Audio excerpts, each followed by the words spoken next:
Xotirangiz yaxshi emasmi? Uni 15 minutda yaxshilash usulini o'rgataman. Ko'pchilik buni bilmaydi. Ana shu sehrli formula kerakmi? Unda eshiting. Uxlashdan oldin butun kuningizni qayta yodga oling.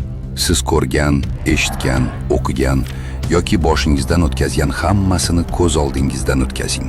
Bu voqealarni kino kabi miyangizda qayta jonlantiring. Bum! Hammasi shu yerda boshlanadi. Boshida qiynalishingiz mumkin, ammo bir hafta qoldirmasdan bajarsangiz, haqiqiy o'zgarishni sezasiz. Liderlardek kichik detallarni ham eslay olasiz va miyangiz ma'lumotlarni juda tez protsess qiladi. Bu uslub nega bunchalik effektiv? Miyangiz zerikarli faktlardan ko'ra hikoya va rasmlarni eslab qolishni yoqtiradi. Shuning uchun yoqtirgan kinoingiz yoki bolalik xotiralaringiz yodingizdan chiqmaydi.